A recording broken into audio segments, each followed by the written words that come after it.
ಹತ್ತಿರದಿಂದ ಹಂಗೆ ಸುಬ್ಬಣ್ಣ ಸ್ವಲ್ಪ ಸಂಬಂಧಿಕ ಕೂಡ. ಆ ಸಂಬಂಧ ಮೇಯ್ನ್ ಆಗಲೇ ಇಲ್ಲ.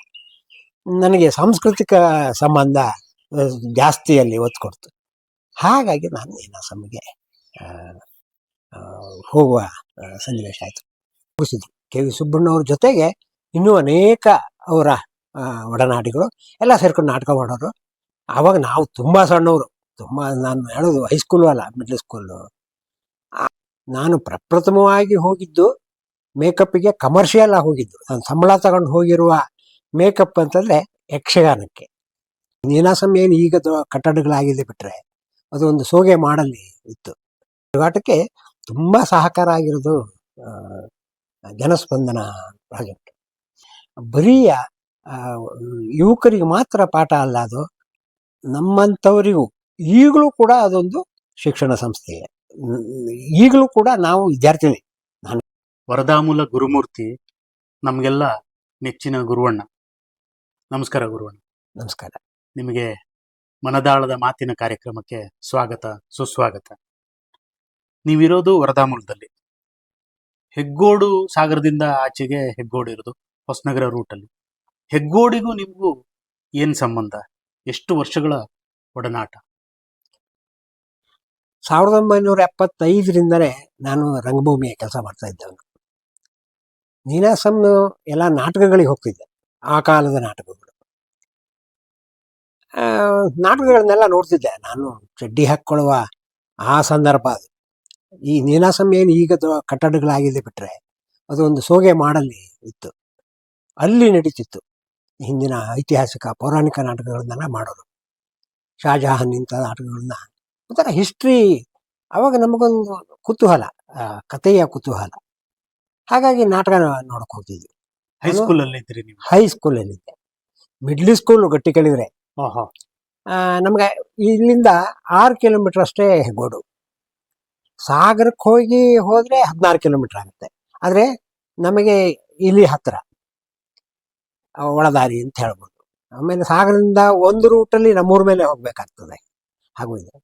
ಹಾಗಾಗಿ ನಾಟಕದ ಆಸಕ್ತಿ ಇತ್ತು.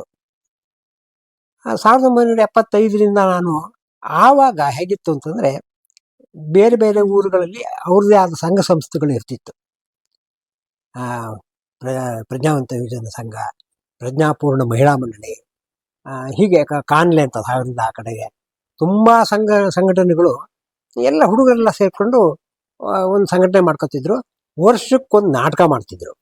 ನಾಟಕ ಯಾವಾಗ ಆಗ್ತಿತ್ತು ಅಂತಂದರೆ ಈ ಅಡಿಕೆ ಸುಗ್ಗಿ ಅಥವಾ ಭತ್ತದ ಸುಗ್ಗಿ ಆದಮೇಲೆ ಈ ರೈತರಿಗೆ ಬಿಡುವಿನ ಕಾಲ, ಸುಗ್ಗಿ ಮಾಡುವ ಕಾಲ, ಸುಗ್ಗಿ ಆದಮೇಲೆ ಸಂಭ್ರಮಿಸುವ ಕಾಲ. ಇವರೆಲ್ಲ ಸೇರಿಕೊಂಡು ನಾಟಕ ಅಭ್ಯಾಸ ಮಾಡೋದು. ಬೆಳತನಕ ನಾಟಕ ಆಗೋದು. ಆವಾಗ ಬೆಳತನಕ ಆಗುವ ನಾಟಕಕ್ಕೆ ಸೀನರಿಗಳನ್ನು ತರಿಸ್ಕೊಂಡು ಕೆಲವು ಇವರೇ, ಆವಾಗ ಹೆಣ್ಮಕ್ಳು ಪಾತ್ರ ಕೂಡ ಗಂಡು ಮಕ್ಕಳೇ ಮಾಡ್ತಿದ್ರು. ಅವು ಮೇಕಪ್ಪಿಗೆ ನಾನು ಹೋಗ್ತಿದ್ದೆ. ನಾನು ಪ್ರಪ್ರಥಮವಾಗಿ ಹೋಗಿದ್ದು ಮೇಕಪ್ಪಿಗೆ ಕಮರ್ಷಿಯಲ್ ಆಗಿ ಹೋಗಿದ್ದು. ನಾನು ಸಂಬಳ ತಗೊಂಡು ಹೋಗಿರುವ ಮೇಕಪ್ ಅಂತಂದರೆ ಯಕ್ಷಗಾನಕ್ಕೆ. ಇಲ್ಲೇ ಮಂಡಲಮನೆ ವಿನಾಯಕ ಯಕ್ಷಗಾನ ಮಂಡಳಿ ಅಂತ ಹೊಸೂರು ಅಲ್ಲಿತ್ತು, ಅಲ್ಲಿಗೆ ಹೋಗ್ತಿದ್ದೆ. ಹಾಗೆ ನಾನು ಬೇರೆ ಬೇರೆ ಸಂಸ್ಥೆಗಳಿಗೆ ಮೇಕಪ್ಪಿಗೆ ಹೋಗೋದಕ್ಕಾಗಿ ನನಗೆ ನಾಟಕದ ಒಂದು ಸ್ವಲ್ಪ ಗೀಳು. ಬೇರೆ ಬೇರೆ ರೀತಿಯ ನಾಟಕಗಳು, ಹಾಸ್ಯ ನಾಟಕಗಳು, ಆಮೇಲೆ ಚರಿತ್ರೆಯ ನಾಟಕಗಳು, ಅದರಲ್ಲಿ ಬೆಳತನಕ ಆಗ್ತಿತ್ತು ಅದು. ಆದರೆ ನೀನಾಸಂನಲ್ಲಿ ಏನಾಗ್ತಿತ್ತು ಅಂದರೆ ನೈಜ ನಾಟಕಗಳ ಒಂದು ಪರಂಪರೆ ಇತ್ತು ಅಲ್ಲಿ. ಕೆ ವಿ ಸುಬ್ಬಣ್ಣವರು ಅದನ್ನು ಇಲ್ಲಿ ರೂಢಿಸಿದ್ರು. ಕೆ ವಿ ಸುಬ್ಬಣ್ಣವ್ರ ಜೊತೆಗೆ ಇನ್ನೂ ಅನೇಕ ಅವರ ಒಡನಾಡಿಗಳು ಎಲ್ಲ ಸೇರ್ಕೊಂಡು ನಾಟಕ ಮಾಡೋರು. ಆವಾಗ ನಾವು ತುಂಬ ಸಣ್ಣವರು, ತುಂಬ, ನಾನು ಹೇಳೋದು ಹೈಸ್ಕೂಲು ಅಲ್ಲ, ಮಿಡ್ಲ್ ಸ್ಕೂಲು. ಆ ಸಂದರ್ಭದಲ್ಲಿ ಇಲ್ಲಿ ಸ್ವಲ್ಪ ಸ್ಟ್ಯಾಂಡರ್ಡ್ ಆದ ನಾಟಕಗಳು, ಅದು ಕಂಪನಿ ನಾಟಕಗಳ, ವೃತ್ತಿ ಸಂಸ್ಥೆಯ ನಾಟಕಗಳು ಹಾಗಲ್ಲ, ಅಥವಾ ಸಂಘ ಸಂಸ್ಥೆಯವರು ಅವರೇ ಕಲಿತು ಮಾಡಿರುವ ನಾಟಕಗಳಲ್ಲ. ಇದರಲ್ಲಿ ಒಂದು ಸ್ಟ್ಯಾಂಡರ್ಡ್ ಇದೆ. ಇಷ್ಟು ಗಂಟೆಗೆ ಶುರು ಆಗಬೇಕು, ಅಷ್ಟು ಗಂಟೆಗೆ, ಕಡೆ ಪಕ್ಷ 9 ಗಂಟೆಗೆ ಶುರು ಆಗ್ತದೆ ಅಂದರೆ 9:15ಗೆ ಶುರು ಆಗ್ಬಿಡೋದು. ಹಾಗಿತ್ತು ಒಂದು ಸ್ವಲ್ಪ. ಇವರು ಬೇರೆ ಹಾಗಿಲ್ಲ. 9 ಗಂಟೆ ಅಂದರೆ 11 ಗಂಟೆ ಶುರುವಾಗಿರೋ ಇದು ಇತ್ತು. ನಾನು ಮೇಕಪ್ಪಿಗೆ ಎಲ್ಲ ಹೋಗ್ತಿದ್ದೆ. ಹಾಗಾಗಿ ನನಗೆ ನೀನಾಸಂಗಿಂತ ಮೊದಲೇ ನಾನು ಸಾಂಸ್ಕೃತಿಕ ವಿಭಾಗದಲ್ಲಿ ಕೆಲಸ ಮಾಡಿದವು. ಆಮೇಲೆ ನಾವು ನಾಟಕದಲ್ಲಿ ಪಾತ್ರ ಮಾಡಬೇಕು, ಹೀಗೆ ನೋಡ್ತಾ ಹೋದಾಗ ನಾವು ನಾಟಕದಲ್ಲಿ ಪಾತ್ರ ಮಾಡಬೇಕು ಅಂತ ಅನ್ನಿಸ್ತು. ನಮ್ಮೂರಲ್ಲೇ ವರದಕಲಾ ಸಂಘ ಅಂತ, ಅಲ್ಲಿ ನಾಟಕಗಳಾಗ್ತಿತ್ತು. ನಮ್ಮ ಹಿರಿಯರು, ನನ್ನ ಅಣ್ಣ ಸಂಗೀತ ಮೇಷ್ಟ್ರು, ಇಲ್ಲೇ ಎಲ್ಲ ತಯಾರು ಮಾಡಿಕೊಂಡು ಬೇರೆ ಎಲ್ಲ ಕಡೆಗೂ ಸಂಸ್ಥೆಗಳ ನಾಟಕ ಆದಾಗೆ ನಮ್ಮೂರಲ್ಲೂ ಆಗ್ತಿತ್ತು. ಹಾಗೆ ಹೆಗ್ಗೋಡು ತುಂಬ ಶಿಸ್ತುಬದ್ಧವಾದ ಒಂದು ಕ್ರಮ ಇತ್ತು. ನಾಟಕ ಮಾಡೋದಕ್ಕೆ ಶಿಸ್ತಿರ್ತಿತ್ತು. 5 ಗಂಟೆ ಬರ್ಬೇಕು, ಕಡೆ 5:15 ಬರ್ಬೇಕು, ಅಥವಾ 6 ಗಂಟೆ ಬರ್ಬೇಕು, 6:15 ಅರ್ಧ ಗಂಟೆ ಅಷ್ಟೇ ಇತ್ತು. ಆಮೇಲೆ ಅದು ಸೆಕೆಂಡಿಗೆ ಕನ್ವರ್ಟ್ ಆಯ್ತು ಅಂತ ಹೇಳ್ಬೋದು. 7 ಗಂಟೆಗೆ ಶುರು ಅಂದ್ರೆ 6:55ಕ್ಕೆ ಎಲ್ಲರೂ ಅಲ್ಲಿ ಉಪಸ್ಥಿತರು ಇರುವ ಹೀಗಾಗಿದೆ. ಈಗಿನ ನಾಟಕ ಮಾಡುವಕ್ಕಿಂತಲೂ ನಾಟಕ ನೋಡುವವ ಅವನೊಂದು ತಯಾರಾಗ್ತಾನೆ, ಅದಿತ್ತು. ಆದರೆ ಹಿಂದೆ ಹಾಗಿರಲಿಲ್ಲ. ಹಾಗಾಗಿ ನನಗೆ ಸಾಂಸ್ಕೃತಿಕ ವಿಭಾಗದಲ್ಲಿ ಆ ಥರದ ಕೆಲಸ ಶುರು ಮಾಡ್ಕೊಂಡೆ. ಆಮೇಲೆ ನನಗೆ ಯಕ್ಷಗಾನದ ತುಂಬ ಆಸಕ್ತಿ ಇರೋದಕ್ಕೆ ನನಗೆ ನಾವುಡ್ರ ಪದ್ಯ ಕೇಳುವ ತುಂಬ ಆಸಕ್ತ. ನಾನು ಕಾಳಿಂಗ ನಾವುಡ್ರ ಪದ್ಯ, ಆ ಕಾಳಿಂಗ ನಾವುಡ್ರ ಪದ್ಯವನ್ನು ಕೇಳುವ ಆಸೆಯಿಂದಲೇ ನಾನೊಂದು ಮೈಕ್ ಸೆಟ್ ಇಟ್ಕೊಂಡಿದ್ದೆ. ಗ್ರಾಮಫೋನ್ ಆಪರೇಟ್ ಮಾಡ್ಬೇಕಾದ್ರೆ ಅದು ಇಟ್ಕೊಂಡಿದ್ದೆ. ಜೊತೆಗೆ ಕೆಲವು ಕಡೆ ಪ್ರೋಗ್ರಾಮಿಗೂ ಹಾಕ್ತಿದ್ದೆ. ಹಾಗೆ ಆಮೇಲೆ ಭಾರತೀಯ ಕಲಾವಿದರು, ಕೆಳದೀಪರ ಅಂತ ಭಾರತೀಯ ಕಲಾವಿದರು, ಅವರ ಸಂಗ್ಯಾಬಾಳ್ಯ ನಾಟಕಕ್ಕೆ ನಾನು ಒಂದು 25 ಶೋಗೆ ಮೈಕು ಲೈಟು ಇದನ್ನೆಲ್ಲ ಮಾಡ್ತಿದ್ದೆ. ಮೇಕಪ್ ಹೆಲ್ಪ್ ಮಾಡ್ತಿದ್ದೆ. ಮೇಕಪ್ ಅವರೇ ಮಾಡ್ಕೋತಾ ಇದ್ರು, ನಾನು ಮೇಕಪ್ ಹೆಲ್ಪರ್ ಆಗಿದ್ದೆ.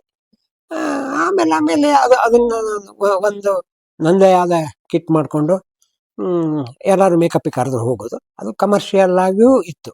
ಬರೀ ನನ್ನ ಹವ್ಯಾಸ ಜೊತೆಗೆ ಒಂದು ಮೇಕಪ್ ಮಾಡುವ ಆಸಕ್ತಿ ಶುರುವಾಯಿತು. ಹಾಗಾಗಿ ಎಲ್ಲ ಇದಕ್ಕೆ ಹೋಗ್ತಿದ್ದೆ. ಹೆಗ್ಗೋಡಿಗೆ ನಾನು ಈ ಥರದ ನಾಟಕ ನೋಡೋದ್ರ ಮೂಲಕ ಇಲ್ಲೂ ಏನೋ ಕೆಲಸ ಮಾಡಬೇಕು ಅನ್ನೋ ಆಸಕ್ತಿ ಇತ್ತು. ನನ್ನ ಮೈಕ್ ಸೆಟ್ ಇದ್ದಿದ್ದಕ್ಕಾಗಿ ಇವರು ಮೊದಲು ಸಂಗ್ಯಾಬಾಳ್ಯ ನಾಟಕ ಮಾಡ್ತಿದ್ರು ನೇನಾಸಮ್ಮ. ಆವಾಗ ಅದು ಒಂದ್ಸರಿ ತುಮ್ರಿಯಲ್ಲಿ ಆದಾಗ ನನ್ನ ಧ್ವನಿವರ್ಧಕಕ್ಕೆ ಅವರು ಹೇಳಿದರು, ಹತ್ರದವ್ರನ್ನೇ ಇವನೇನೋ ಕಲ್ಚರಲ್ಲಿ ಏನೋ ಮಾಡ್ತಾ ಇದ್ದಾನೆ. ಅವರೆಲ್ಲ ಹಿಂಗೆ ಹುಡುಕ್ತಾ ಇದ್ರು. ನಾನು ಹೋದೆ, ಗಂಭೀರವಾಗಿ ಕೆಲಸ ಮಾಡಿದೆ. ನನಗೂ ಅಲ್ಲಿಯ ಏನು ಪಾತ್ರಗಳನ್ನು ಮಾಡುವ ಅವರಿಗೂ ಒಂದು ಬಾಂಧವ್ಯ ಆಯಿತು.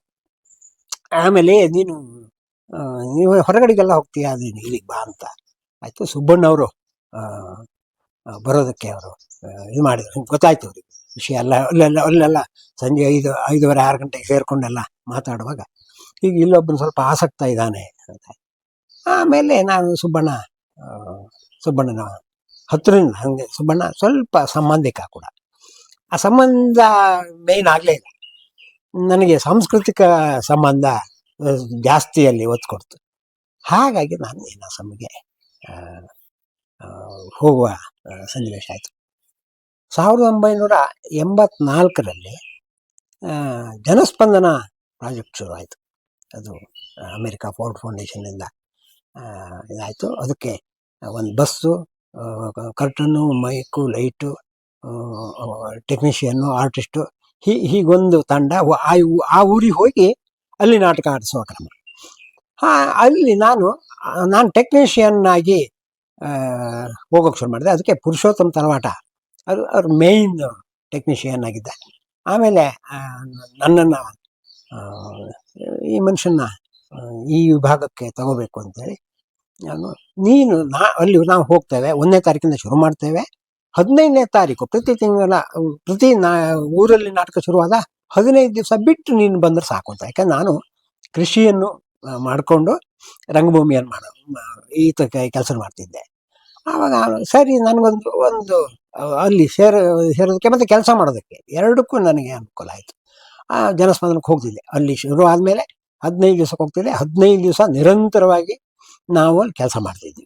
ಕೆಲಸ ಮಾಡಿ ಶೋ ಮಾಡಿ ಆಮೇಲೆ ನಾನು ವಾಪಸ್ ಆಗ್ತಿದ್ದೆ. ಮತ್ತು ಅಲ್ಲಿ ಅದು ಜನಸ್ಪಂದನಕ್ಕೆ ಸಂಬಂಧಪಟ್ಟ ಆಫೀಸೇ ಇತ್ತು. ಅವರು ಕಾಂಟ್ಯಾಕ್ಟ್ ಮಾಡೋರು, ನೆಕ್ಸ್ಟ್ ಯಾವ ಊರು, ಅಲ್ಲಿಯ ತಂಡ, ಅದು ಪತ್ರ ವ್ಯವಹಾರ ನಡೀತಿತ್ತು. ನನಗೆ ಕರೆಕ್ಟಾಗಿ ಡೇಟ್ ಸಿಕ್ಬಿಡೋದು, ಇಂತಿಷ್ಟನೇ ತಾರೀಕಿಂದ ನಾನು ಹೋಗ್ಬೇಕು. ನಾನು ಅಷ್ಟು ಅಲ್ಲಿವರೆಗೆ ನಾನು ಇಲ್ಲಿ ಮನೆ ಕೆಲಸದಲ್ಲಿ ಒಂದು ಇರ್ತಾಗಿ ಅಥವಾ ಇಲ್ಲಿ ಹತ್ತತ್ರದಲ್ಲಿ ಕೆಲವು ಪ್ರೋಗ್ರಾಮ್ಗಳಿಗೆ ಹೋಗಿ ಬಂದು ಈ ಎಲ್ಲ ಇದನ್ನು ಹಿಡಿಯಿತು. ಹಾಗಾಗಿ ಜನಸ್ಪಂದನಕ್ಕೆ ನಾನು 1984ರಲ್ಲಿ 83-84 ಜನಸ್ಪಂದನ ಆಗಿರೋದು 83ರಲ್ಲಿ. 84ರಲ್ಲಿ ಮಂಡ್ಯದಲ್ಲಿ ಅತುಲ್ ತಿವಾರಿ ಅವರು ಒಂದು ನಾಟಕ ತಗೊಂಡ್ರು. ಆಮೇಲೆ ಶಿವಮೊಗ್ಗದಲ್ಲಿ ಆಯಿತು. ಜೆ ಸಿ ನಾಯಕ ಅದಕ್ಕೆ ಲೈಟಿಂಗ್ ನಾನು ಪುರುಷೋತ್ತಮ ಮಾಡಿದಾಗ ಅದು ಲಂಕೇಶ್ ಪತ್ರಿಕೆಯಲ್ಲಿ ಪ್ರಕಟ ಆಯಿತು. ಸುಬ್ಬಣ್ಣ ಅವರು ಇವನು ನಮ್ಮನ್ನು ಇನ್ನೂ ಹೆಚ್ಚು ಈ ಮನುಷ್ಯ ಏನೋ ಮಾಡ್ತಾರೆ, ಏನೋ ಕಸರತ್ತಿದೆ ಇವನು ಅನ್ನುವ ಗುರುತಿಗೆ ನಾನು ಅಲ್ಲಿ ಸೇರಿಕೊಂಡೆ. 83ರಿಂದ ನಿರಂತರ 85ಕ್ಕೆ ತಿರುಗಾಟ, ನೀನಾಸಂ ತಿರುಗಾಟ ಶುರುವಾಯಿತು. 3 ತಿಂಗಳು ನಾವೆಲ್ಲ ಅಕ್ಷರ, ಕೃಷ್ಣಮೂರ್ತಿ KG, ಎಲ್ಲರೂ ಇದ್ವಿ ಆವಾಗ. ಈಗೇನು ತಿರುಗಾಟ ಸ್ಟೂಡೆಂಟ್ಸ್ ಮಾಡ್ತಾ ಇದ್ದಾರೆ, 1 ವರ್ಷ ವಿದ್ಯಾರ್ಥಿಗಳು ಅಭ್ಯಾಸ ಮಾಡಿ ಆಮೇಲೆ ಏನು ಮಾಡ್ತಾ ಇದ್ದಾರೆ. ನಾವು ಅವಾಗ ನಾವೇ 3 ತಿಂಗಳದ್ದು ತಿರುಗಾಟ ಮಾಡಿದ್ವಿ. ಏನಾಗುತ್ತೆ ಅಂತ, ಈಗೇನಾಗ ಮೊಬೈಲ್ ಇರಲಿಲ್ಲ, ಕಾಂಟ್ಯಾಕ್ಟ್ ಮಾಡೋದಕ್ಕೆ ಹೋಗಿಯೇ ಕಾಂಟ್ಯಾಕ್ಟ್ ಮಾಡಬೇಕಿತ್ತು. ಜನಸ್ಪಂದನದ ಮೂಲಕ ಸಂಸ್ಥೆಗಳ ಪರಿಚಯ ಆಗಿತ್ತು. ಬಹಳ ಮುಖ್ಯವಾಗಿ ತಿರುಗಾಟಕ್ಕೆ ತುಂಬ ಸಹಕಾರ ಆಗಿರೋದು ಜನಸ್ಪಂದನ ಪ್ರಾಜೆಕ್ಟ್.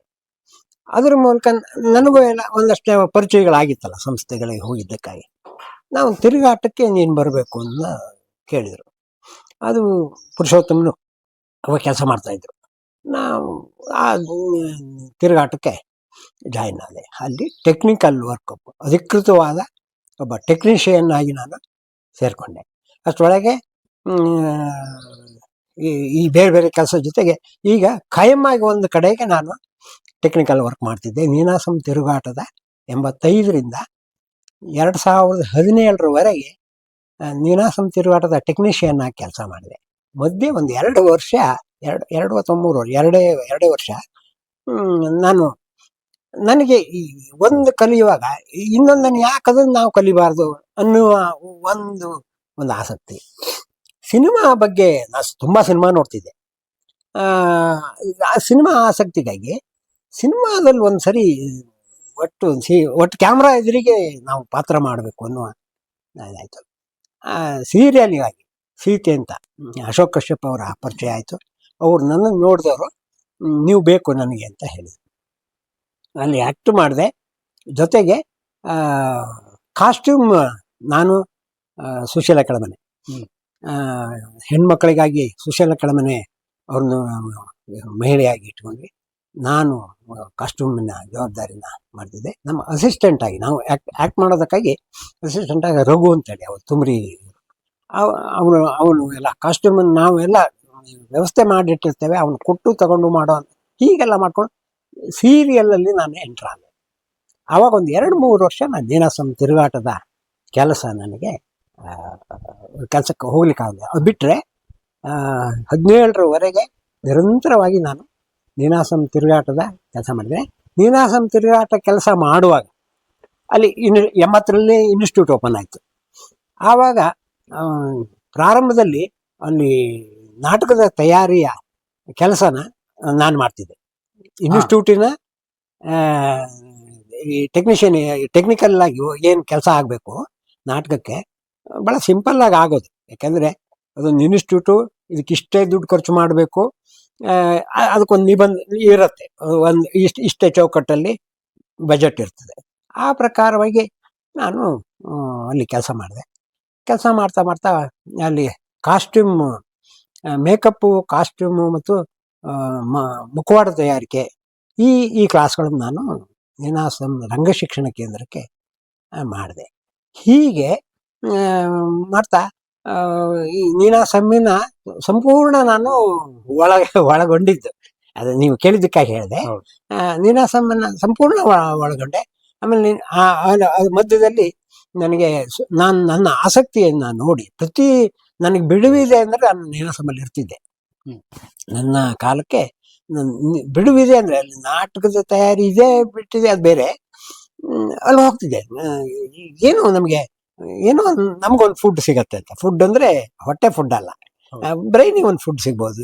ಯಾರೋ ಬರ್ತಾರೆ, ಹೊರಗಡೆಯಿಂದ ಬರ್ತಾರೆ, ಮಾತಾಡ್ತೇವೆ, ಏನೋ ಸಿಗಬೇಕು ಅಂತ ನಾನು ಹೋಗ್ತಿದ್ದೆ. ಅದನ್ನ ಗಮನಿಸಿ ಸುಬ್ಬಣ್ಣ ಇವನ್ನ ನನ್ನನ್ನು ಡೈರೆಕ್ಟರ್ ಆಗಿ ತಗೊಂಡ್ರು.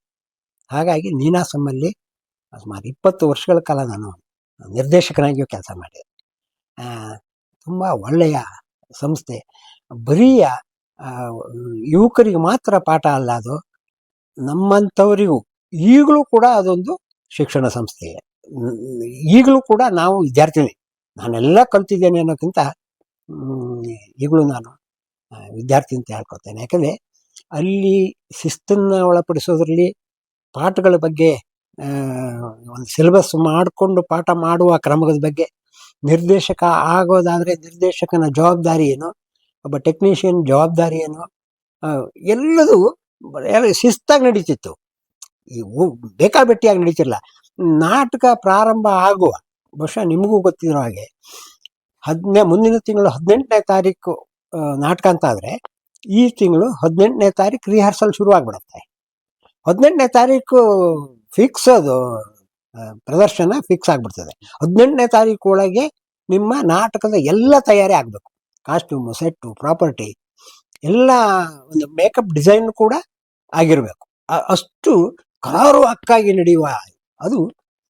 ಬರೀ ನಾನು ಯುವಕರಿಗೆ ಅಥವಾ ರಂಗಭೂಮಿಯ ವಿದ್ಯಾರ್ಥಿಗಳಿಗೆ ಮಾತ್ರ ಅದು ಇನ್ಸ್ಟಿಟ್ಯೂಟ್ ಆಗದೆ, ಎಲ್ಲರಿಗೂ ಈ ಬದುಕಿಗೂ ಕೂಡ ಅದೊಂದು ಒಳ್ಳೆಯ ಸ್ಕೂಲ್ ನನಗೆ ಅನಿಸಿರೋದು. ಮೊದಲು ಅದು ಒಂದು ಸಂಸ್ಥೆ, ನೀಲಕಂಠೇಶ್ವರ ನಾಟ್ಯ ಸೇವಾ ಸಂಘ ಅಂತ. ಆಮೇಲೆ ಅದು ಇನ್ಸ್ಟಿಟ್ಯೂಟ್ ಆದಮೇಲೆ ಅದಕ್ಕೆ ಅದರದ್ದೇ ಆದ ಒಂದು ಚೌಕಟ್ಟು ನಿರ್ಮಾಣ ಆಯಿತು. ಎಲ್ಲರೂ ಆ ಚೌಕಟ್ಟಲ್ಲಿ ನಾಟಕ ನೋಡೋರು, ನೀವು 7 ಕಾಲಿಗೆ ಬಂದರೆ ನಾಟಕ ಶುರುವಾಗಿರ್ತದೆ ಅಷ್ಟೇ. ಮತ್ತೇನು ನಮಗೆ ನಾಟಕ ಇಲ್ಲ ಬಿಟ್ಟರೆ, 1/4 ಗಂಟೆ ನಾಟಕ ನಾವು ಮೈನಸ್ ಮಾಡ್ಕೊತೇವೆ ಬಿಟ್ಟರೆ, ಅದು ಈಗಲೂ ನೀವೇನಾದ್ರು 6 ಗಂಟೆ ಪ್ರದರ್ಶನ ಅಂತ ಇಟ್ಟರೆ,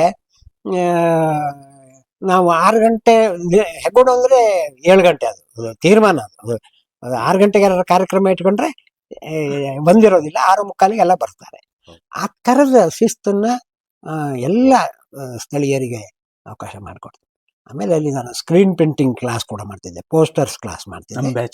ಹೌದು, ಪೋಸ್ಟರ್ಸ್ ಕ್ಲಾಸ್ ಮಾಡ್ತಿದ್ದೆ. ಅದು ಜಂಬೆ ಪ್ರಿನ್ಸಿಪಾಲ್ರಾಗಿದ್ದರು. ಜಂಬೆ ಮತ್ತು ನಾನು ಸ್ವಲ್ಪ ಆತ್ಮೀಯವಾಗಿದ್ವಿ. ಆವಾಗ ಅವರು, ನಾನು ಸ್ಕ್ರೀನ್ ಪ್ರಿಂಟಿಂಗ್ ತರಬೇತಿ ಮುಗಿಸಿ ಸ್ಕ್ರೀನ್ ಪ್ರಿಂಟಿಂಗ್ ಕೆಲಸ ಮನೇಲಿ ಮಾಡ್ತಿದ್ದೆ. ಆವಾಗ, ನೀನು ಸ್ಕ್ರೀನ್ ಪ್ರಿಂಟಿಂಗ್ ಕ್ಲಾಸ್ ಮಾಡು, NSD ಅಲ್ಲಿ ಇದೆ ಇದು, ಇಲ್ಲೂ ಅದನ್ನು ನಾವು ಪ್ರಾರಂಭಿಸೋಣ ಅಂತ ಹೇಳಿ. ಸರಿ, ಈ ವರ್ಷ ಬೇಡ, ಇನ್ನೊಂದು ವಾರ ಇದ್ದಾಗ ಹೇಳಿದರು, ಈ ವರ್ಷ ಬೇಡ, ನಾನು ಅದನ್ನ ಸಿಲೆಬಸ್ ಮಾಡ್ಕೋಬೇಕು, ಯಾವತ್ತು ಏನು ಪಾಠ ಮಾಡಬೇಕು ಅದನ್ನು. ಯಾಕಂದರೆ ಅಲ್ಲಿ ಅದಕ್ಕೆ ನಾನು ವಿದ್ಯಾರ್ಥಿ ಹೇಳಿದ್ದು, ಅಲ್ಲಿ ತುಂಬ ಕರಾರುವಾಕ್ಕಾಗಿ ನಡೆಯೋದಕ್ಕಾಗಿ ನಾನು ಇಂಥ ದಿವಸ ಇಂಥ ಪಾಠ ಇಂಥದ್ದೇ ಮಾಡಬೇಕು, ಇಂಥದ್ದು ಮುಗಿಸ್ಬೇಕು, ಹೀಗೆ ನಾನು ಒಂದು 12 ದಿವಸದ ಅಥವಾ 15 ದಿವಸದ ಕ್ಲಾಸನ್ನು ನಾನು ಅದನ್ನ ಡಿವೈಡ್ ಮಾಡ್ಕೋಬೇಕಾಗಿತ್ತು.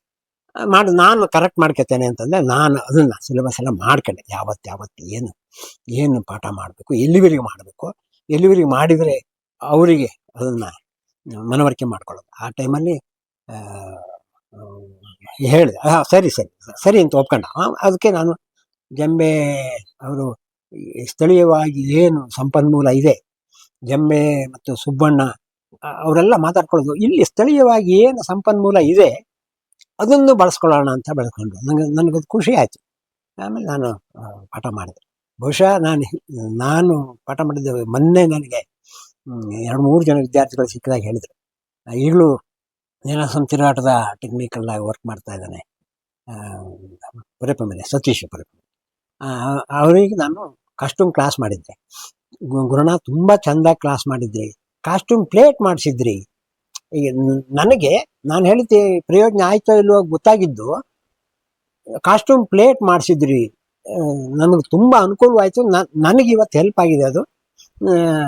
ಹಾಗಾಗಿ ಒಳ್ಳೆಯ ಕ್ಲಾಸ್ ಮಾಡಿದ್ರಿ ಅಂತ ಹೇಳಿದಾಗ ನನಗೆ ತುಂಬ ಸಂತೋಷ ಆಯಿತು.